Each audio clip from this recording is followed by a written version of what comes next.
Hey guys, welcome to my channel. আমি মনোজ, এখন আমরা কথা বলবো রীতিমতো একটা জিনিস নিয়ে অনেকক্ষণ থেকে শুনে যাচ্ছি, ঠিক আছে? কি বিষয়ে শুনছি? দেশু সেভেন, দেশু সেভেন, দেশু সেভেন। এবং দেখছি কিছু লোক টিকিটও কাটছে, আবার ব্লেমও করছে। তো বলে রাখি, অনেকেই ভাবছো হয়তো যে দেব আর শুভশ্রী ব্যবসার জন্য শুধু দুজনে একসাথে হাতে হাত মিলিয়ে নিল। দেব আর শুভশ্রী দেশু সেভেন করছে, তাও আবার পাবলিকের টাকায়। তারা পাবলিকের টাকাতেই নাকি শুটিং করবে, তারা পাবলিকের টাকাতে রিলিজ করে তারা নোট চেপে কামিয়ে বেরিয়ে যাবে। মানে সত্যি মানুষ এখন কত কমপ্লিকেটেড হয়ে গেছে। আমরা যখন ছোটবেলায় দেব আর শুভশ্রীর ছবি দেখতাম, ওরা টাকা কামাবে এসবই ভাবতে পারতাম না। প্রথমত তো যে লিপে গান চলতো সেখানে মনে হতো দেবই গান গাইছে। আসলে আমরা এত ছোট ছিলাম আর আমরা এত ইনোসেন্ট ছিলাম। দিন দিন যত দিন যাচ্ছে, এই আজকে এআই বলো, ওই সব পেলে নষ্ট জীবন টাইপ ব্যাপার আর কি। সব কিছু চলে এসে হাতের মুঠোয় চলে এসে বড় সমস্যা হয়ে দাঁড়িয়েছে বলে আমার ধারণা। কেন বলছি? কারণ প্রচুর মানুষ বেশি কমপ্লিকেটেড হয়ে গেছে। মানুষ আর তো অত ইনোসেন্স নেই। আগে কত ইনোসেন্স ছিল যে ভাই যা ছবি দেখতে পাচ্ছি, ছবিটা আমাকে এন্টারটেন করতে পারছে, আনন্দ দিতে পারছে কিনা, ব্যাস এইটুকুই ভাবতো পাবলিক, আর কিচ্ছু ভাবতো না। তো জানি না, আমি আজকের দিন হয়তো অনেক বেশি হয়েছে, অনেকে বলবে মডার্ন ডেজ বেস্ট, বাট আমার কাছে না এটা খুব খারাপ লাগে। কারণ কিছু মানুষ না রিয়েলিটি চেক করছে, না বুঝছে, না করছে, জাস্ট বলে যাচ্ছে যে দেব আর শুভশ্রী, মানে সর্বপ্রথম যে কথাটা সেটা হচ্ছে দেব আর শুভশ্রী ব্যবসার জন্য হাতে হাত মেলালো, এই কথাটা বলছে। আচ্ছা তুমি বলো তো, সিনেমা তো ইটসেলফ আ বিজনেস, সিনেমা তো ইটসেলফ একটা প্ল্যাটফর্ম। এবং ধরো একটা প্রোডাকশন হাউস একটা জুটিকে নিয়ে ছবি করছে, সব ঠিক আছে। তো এই যে একটা একটা বাজে মিথ তৈরি করে দেওয়া যে দেব আর শুভশ্রী ব্যবসার জন্যে তারা দুজন দুজনকে হাত মেলালো, এটা এটা খুব বাজে কথা না? শুনতে কটুকলা কটু লাগছে না? আমার এটুকুই বলার। আমার প্রথম পয়েন্ট হচ্ছে যে দেব শুভশ্রী তো শুধুমাত্র ব্যবসা না, তোমরা চেয়েছো বলে তো দেব শুভশ্রী বারবার আসছে। আচ্ছা আমরা এভাবে ভাবি না, ছোটবেলায় কি কখনো ভেবেছি দেব আর শুভশ্রী চ্যালেঞ্জের পরে কেন পরাঞ্জয়তে এসেছিল, পরাঞ্জয়ের পরে কেন পরবর্তী আর একটা ছবিতে এসেছিল, পরপর তার ছবি ক্রোনোলজিক্যালি ছবিগুলো আমি না বলতে পারলেও ধরো রোমিও, খোকাবাবু, খোকা চৌসবিস, এই ছবিগুলো যে দেব শুভশ্রী করে গিয়েছে, কেন করেছে? কখনো আমরা ভেবে দেখেছি দেব কোয়েল কেন এসছে? তো দেব কোয়েল তো আসছে এই নোট ছাপতে। এই টোনটা খুব খারাপ লাগছে না? আমরা তো চাইছি বলে তারা আসছে, তাই না? এবং তারা আমাদেরকে বিনোদন দিতেই আসছে। তো আমরাও সেই বিনোদনটা পেতে চাই, কিন্তু তো আমরা তাদেরকে এভাবে অপমান করতে পারি না, এভাবে তাদেরকে কি বলবো, মানে পয়েন্ট আউট করতে পারি না, এভাবে খারাপ বলতে পারি না। কিছু মানুষই বলছেন, যেগুলো দেশু সেভেনের টিকিট হাতে নিয়ে কিছু লোক বলছেন, খারাপ লাগছে। আচ্ছা এটা প্রথম পয়েন্ট। দ্বিতীয় পয়েন্ট হচ্ছে সব থেকে বোগাস একটা পয়েন্ট, সব থেকে বাজে একটা বোরিং একটা কথা, এটা খুব মানে ভুল একটা স্টেটমেন্ট, এবং ওই যে হাফ ট্রুথের মতন ব্যাপার আর কি, খুব ভয়ানক জিনিস। সেইটা আর কি হয়েছে এই ক্ষেত্রে, আমি বলবো একটা মানে একজনকে দেখলাম ইনস্টাগ্রামে, সে বলছে টিকিট হাতে নিয়ে যে দেশু সেভেন নাকি এই যে ticket, golden ticket, cinema shooting শুরু হয়নি, কিছু হয়নি, গোল্ডেন টিকিট ছেড়ে দিয়েছে, এই টিকিটের টাকায় নাকি দেব শুভশ্রীর সিনেমার শুটিং হবে। ক্যান ইউ ইমাজিন যে এইটা, মানে কি বলবো, এখন যে দেব শুভশ্রীর যে প্রি প্রোডাকশন, তাতে বোধহয় এর থেকে বেশি, মানে দেব শুভশ্রী সেভেন মানে দেশু সেভেনের প্রি প্রোডাকশন এর থেকে বেশি খরচা হচ্ছে ভাই।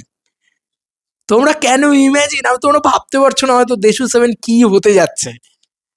আমি এইটুকুই বললাম, দেশু সেভেন যে কি হতে যাচ্ছে, কি স্কেল আছে, কি বৃত্তান্ত আছে, তোমরা কেউ ভাবতে পারছো না। দেশু সেভেনের শুটিং, আমি বারবার বলছি, দেশু সেভেনের শুটিং অসম্ভব, অসম্ভব। ওই 8-9 লাখ টাকায় 18টা হল খুলেছে, 9 লাখ টাকার টিকিট সেল হয়েছে, ঠিক আছে?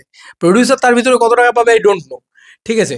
একে তো তার মধ্যে আবার প্রডিউসার শেয়ারেরও মানে বাওয়াল আছে, যে এখানে আচ্ছা প্রডিউসার শেয়ার কত, ডিস্ট্রিবিউটার শেয়ার কত। এটা জাস্ট বাংলায় প্রথম একটা নতুন জিনিস তৈরি করা হয়েছে, সেটাকে সেলিব্রেট করো ইয়ার। কিছু কুছ তো লোক কহেঙ্গে, লোগো কা কাম হ্যাঁ কেহনা, বলে না? তো এইটা হচ্ছে, আমি খারাপ লাগছে, আমার এটা মনে হলো যে দেব শুভশ্রী আমাদের টাকায় সিনেমা বানিয়ে নেবে। আরে ওদের সিনেমার বাজেটটা তো কম হয় না রে ভাই। বাংলায় 8 লাখ টাকা 9 লাখ টাকায় ছবি হয়ই না, বলতে গেলে হয় না, মানে কোনো ছবিই হয় না। তো এইটা, মানে এই যে ধারণা, একটা ভুল ধারণা, এগুলো তৈরি করা বন্ধ করো। এক তো মানে ইন্ডাস্ট্রির লোকের সম্পর্কে কিছু মানুষের ধারণা এরা শুধু প্রচুর টাকা কামিয়ে নিয়ে চলে যায়, এরা মানুষের কথা ভাবে না, বা এরা এই করে না ওই করে না, ঠিক আছে? এইটা ভুল ধারণা। বারবার বলছি, দেব শুভশ্রী তোমাদের জন্য ফিরছে, শুধু তোমরা চেয়েছো বলে ফিরছে। তারা তাদের ধান্দা বা তারা তাদের স্বার্থসিদ্ধির জন্যই শুধু ফিরছে এমনটা নয়। এটা আমি প্রথম পয়েন্ট, ঠিক আছে? ডেফিনেটলি তারা বিজনেস করবে, কেন করবে না? ওমা, ওটা করে তাদের রুটি রুজি, ওদের ওটা করে ওদের সংসার চলে, কেন করবে না? তুমি কাজে যাবে না? তুমি চাকরি করবে না? তো তোমাকে তো বোকা বানিয়ে কিছু করছে না বন্ধু, তুমি চাইছো বলে করছে, মানে এটা বুঝতে পারছো? এবং দ্বিতীয়ত এই যে একটা ন্যারেটিভ তৈরি হচ্ছে যে দেব শুভশ্রীর ছবির বাজেট, ভাই কত টাকার টিকিট বিক্রি হয়েছে, ক টাকার টিকিট তোমরা কিনেছো? দেব শুভশ্রী যে ছবিটা তৈরি করতে চলেছে ওই ছবিটার জাস্ট মানে ডেভেলপিং কস্ট, মানে মানে স্ক্রিপ্ট ডেভেলপিং কস্ট 8-9 লাখ টাকার বেশি। আর ছবির বাজেট ছেড়ে দাও, এই বছরের সব থেকে বড় বাজেটের ছবি দেশু 7, ঠিক আছে? এত হাই অকটেন অ্যাকশন থেকে শুরু করে এত কিছু, সব কিছু মাথায় রাখছে ভাই দেব শুভশ্রী। এই ছবি এই ছবি খুব পারফেকশনের সাথে তৈরি করা হবে, খুব যত্নের সঙ্গে তৈরি করা হবে, দেখলে বলবে যে ও এম জি, কি ছবি বানিয়েছে ভাই, এটা বলবে। রুটেড কালচার, গল্প, সব কিছু থাকছে ভাই, তার জন্যে খরচ হচ্ছে, তার জন্যে সময় লাগছে, ওটা একটা টিম তার জন্য ওয়ার্ক করছে, কাজ করছে। তাই এটা কিন্তু খারাপ বিষয়, হ্যাঁ। মানে আমাদের জন্যই আসছে দেশু 7, আমি জানি ম্যাসিভ ক্রেজ আছে দেশু 7 নিয়ে, দুর্গাপুজো কেঁপে যাবে। সব থেকে বেশি ক্রেজ হয়তো এবছরে দেশু 7 নিয়েই আছে আমাদের এপার বাংলার ছবি হিসাবে। তো সেখানে দাঁড়িয়ে যে যা পারবে তাই বলবে, আমি জানি, কিন্তু আমার এই ন্যারেটিভটা খুব খারাপ লেগেছে, আমার এই স্ট্রাকচারটা খুব খারাপ লেগেছে, শুনতে খারাপ লেগেছে, শ্রুতি কটু লেগেছে, ঠিক আছে? আমি দেখছিলাম সোশ্যাল মিডিয়াতে, তো যখন মনে হলো যে দেব শুভশ্রীর, সত্যি বলছি, এরকমভাবে দেব শুভশ্রী পারবে না, মানে তাহলে মোটামুটি বোধহয় বেঙ্গলের যত হল আছে সেটাকে বোধহয় মানে রীতিমতো সব শোজ খুলে দিতে হবে, তাহলে যদি ওদের সিনেমার টাকা ওঠে, মানে ওদের সিনেমার বাজেট ওঠে আর কি। ইয়েস, সিরিয়াসলি, মানে 30 কোটি টাকা কালেকশন করলে 15 কোটি টাকা হয়তো প্রডিউসার ঘরে নিয়ে যাবে, বুঝতে পারছো? তো একটা 15 কোটি টাকা ঘরে নিয়ে গেলে তখন বুঝতে পারছো 30 কোটি টাকা কালেকশন করতে গেলে কি করতে হবে ছবিটাকে। তো ওরমভাবে হবে না ভাই, সব কিছু প্রি সোল্ড, প্রি অর্গানাইজড ওরকম বিষয় নয়। তবে খরচ করবে এইটুকু বলতে পারি। তোমরা যেটা ভাবছো যে ব্যবসা করতেই শুধু আসছে, না রে ভাই, একটা ভালো কন্টেন্ট নিয়ে আসছে, একটা ভালো সিনেমা নিয়ে আসছে, এবং ভালো গল্প থাকবে তার ভিতরে, সব কিছু থাকবে, তুমি দেখতে পাবে, তুমি শুধু ছবিটার ভিতরে ভালো স্কেল থাকবে, ভালো অ্যাকশন থাকবে, ভালো রোম্যান্স থাকবে, ভালো তোমার তুমি যেগুলো চাইছো, তুমি চাইছো মালার 2.0 ভার্সন, সেগুলোরও চেষ্টা দেবদার তরফ থেকে করা হচ্ছে। যে এমন নয় যে মানে গান নিয়ে তার একটা ভাবনা রয়েছে, সেটা সে আপাতত কিছু ডিসক্লোজ করেনি, পরবর্তীকালে ডিসক্লোজ সেখানেও তুমি একটা কিছু পাবে চমক। কিন্তু এটা কিন্তু যে কোনো, আমি হয়তো দেবদা হয়তো বদারডি নয়, হয়তো শুভশ্রী বদারডি নয়, এগুলো নিয়ে হয়তো দেখেও নি, পাত্তাও দেয়নি, আমার খারাপ লেগেছে যে না ভাই, দেব শুভশ্রীর এত খারাপ না, এত এত সামান্য, এটা একটা নতুন কিছু ইনোভেশন করেছে, সেলিব্রেট করো ব্যাপারটাকে নিয়ে। গোটা ভারতবর্ষে প্রথম, ইয়েস বন্ধুরা, প্রথম কেউ 10 মাস আগে টিকিট ছেড়ে দিয়েছে, প্রথম কোনো বাংলা ছবি, এবং তার একটা গোল্ডেন টিকিটের মতন টিকিট করেছে, কি সুন্দর কোয়ালিটি সেই টিকিটের, কি ভালো লাগছে সেই টিকিট, এইটা ভাবো, এইটা বলো, এটা এর আগে বাংলা কেন গোটা ভারতবর্ষে কেউ করেনি, তাই তো? কিন্তু এটা আবার ভেবে নিও না যে তোমরা টিকিট কেটেছো বলেই সামান্য 4,000 মানুষের টিকিটের টাকায় দেশু 7 হবে না। আমি ধরেও নিলাম যে 4,000টা টিকিট বিক্রি হয়েছে, 4,000টা টিকিটের টাকায় দেশু 7 হবে না, 4 লাখ টাকা করে টাকা হতে হতো তাহলে ওদের টিকিটে, সিরিয়াসলি সেই দাম হতে হতো, কোনো এক্সট্রা চার্জেস করা হয়নি, কিছুই করা হয়নি। এই 4,000টা মানুষ টিকিট কেটেছে কেন জানো? এই টিকিটের মানে এই টিকিট ব্যাপারটা কি, এটা ক্রেজি জিনিসপত্র তৈরি করার জন্য, সিনেমা সেলিব্রেশন করার জন্য, সত্যি কথা বলছি, এটা কিছুই না, এটা ওই ডেভেলপিং কস্টের দিকেই চলে যাবে, ঠিক আছে?